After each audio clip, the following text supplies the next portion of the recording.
Hello everyone and welcome back to another Doctor Who action figure review. Today I'm continuing my series of taking a look at the brand new September 2022 B&M Doctor Who figures with this, which is the 10th Doctor collector figure set. A highly divisive set because it features effectively three 10th Doctor figures. But taking a look at the figures themselves, there's actually more to say than you would think. So before we take a look at the figures, we're going to, as always, take a look at the packaging.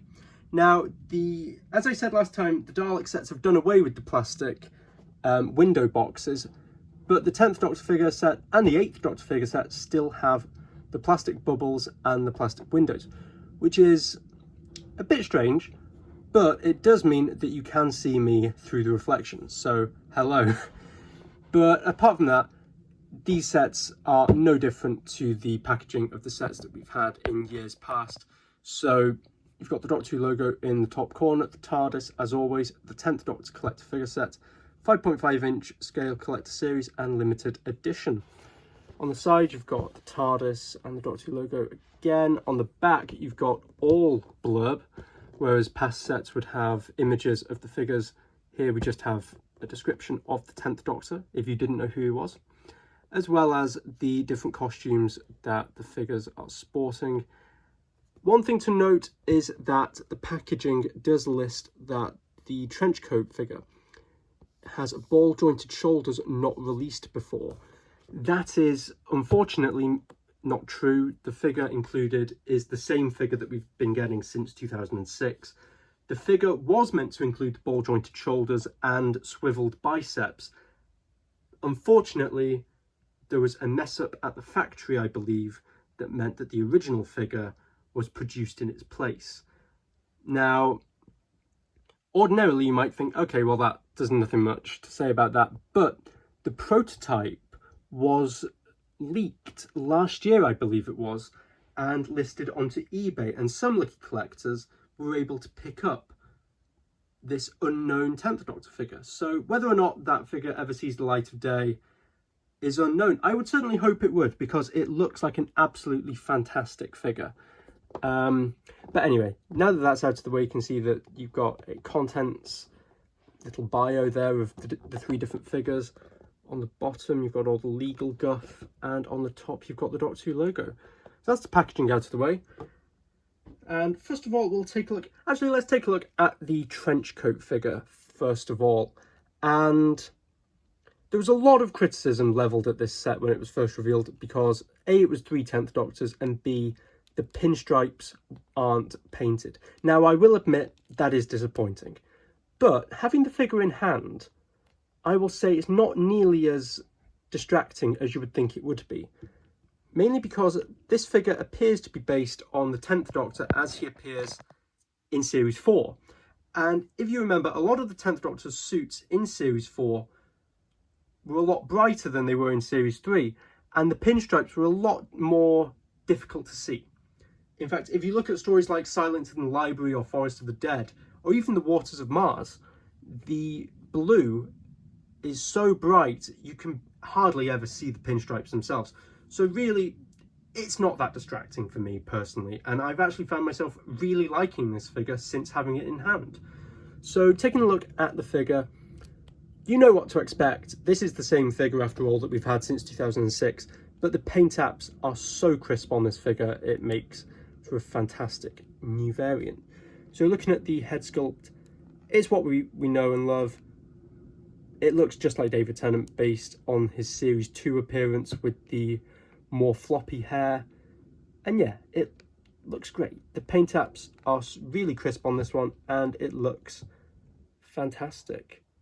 It is a bit of a shame that none of the more spiky head Series 4 heads were used on this set. I imagine that was down to a budgetary reason, but still, it's nice to get the original heads painted well, because a lot of the originals weren't painted well, and if you've had the original figures since 2006 2007, chances are, like mine, the paint apps are starting to go slightly.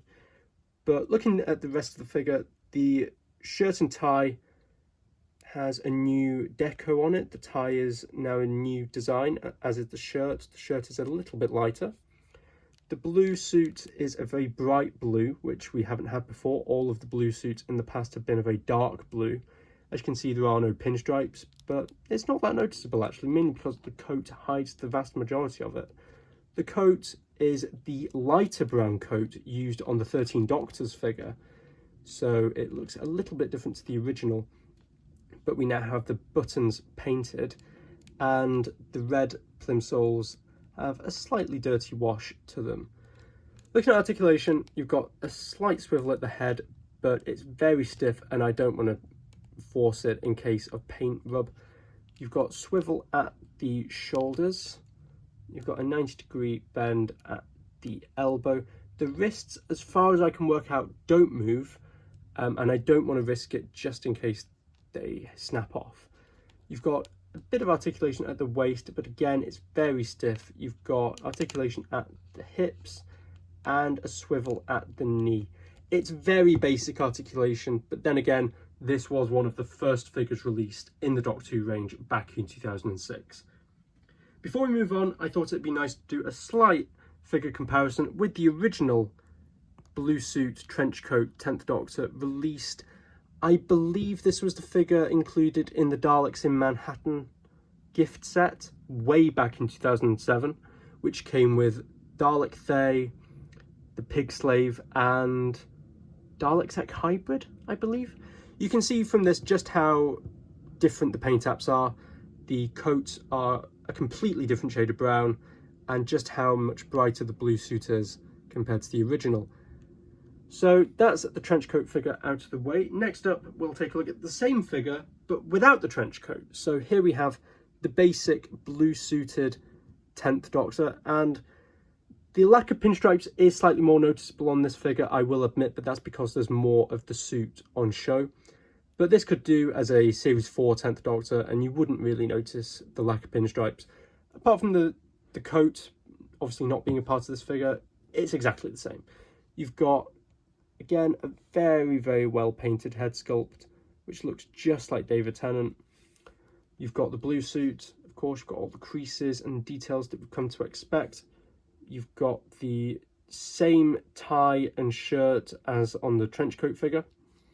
Moving down, you've got the plain blue legs and the same red Converse with that slight wash to them to give them a little bit of a muddy look.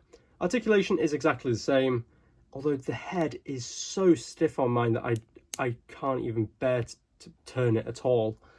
So yeah, not a lot to say about this figure, but you know what to expect if you have any previous suited 10th Doctor.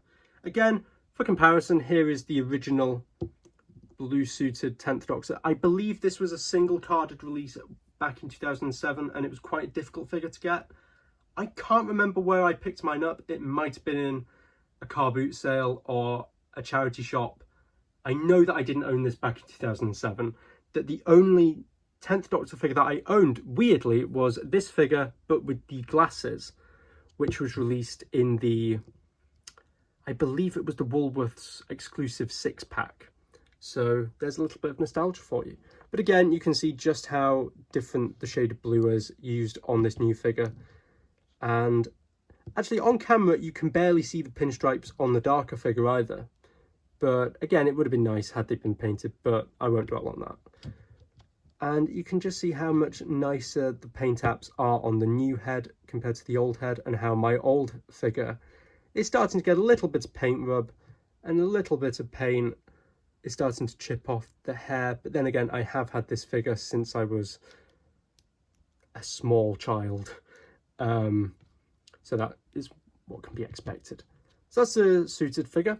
And next up, we'll take a look at what I would say is easily the most interesting of the three figures, which is this, the Raggedy 10th Doctor, which never appeared in Doctor Who. Now, when this set was announced, I, as did many others, looked at the photos and went, what? But it turns out that this figure is actually based on a comic book cover, I should say, because the figure in question appeared on the cover of a comic book, but then not in the actual comic book itself. It's slightly confusing, but we'll take a look at it. So the head is exactly the same as the other two figures in this set, very nicely painted. And yeah, there's not a great deal to say about that other than it's a very nicely done head sculpt. Moving down, the rest of the figure is identical to the 11th Doctor, the Raggedy 11th Doctor released in the Crash set, and here it is for comparison. But as you can see, the paint apps are a lot different. So not only do we have a different coloured shirt, it's now a much more pale blue, but the tie is a different pattern. Weirdly, the tie matches the ties on the other two figures. You can slightly see it. It doesn't come across great on camera, but it is the same, roughly the same pattern of tie, which is nice to see a little bit of variety there, as it would have been very easy for them to just use the same tie that was used on this figure. So I'm glad that they didn't. The shirt has a lot more dirt and weathering to it than the 11th Doctor figure did, and it looks really nice actually. Yeah, it looks fantastic. Moving down to the legs have the pinstripes, which is a bonus, as did the 11th Doctor. But what's slightly strange is that the pinstripes have only been painted across this front section here. So you can see it better on the back, that the pinstripes don't go all the way around, which is slightly strange, and that does catch your eye slightly. But apart from that, it's a really nice looking figure actually. Much to my surprise, I was all but prepared to say that this is a terrible figure, but I'm glad to say that it's actually not that bad. Looking at articulation, you've got, again, a swivel at the head, a very tight swivel at the head. You've got swivel at the shoulder, a swivel at the bicep, articulation at the elbow, and at the sort of forearm, you could say. You've got articulation at the waist, again, very stiff. Articulation at the hips and at the knees.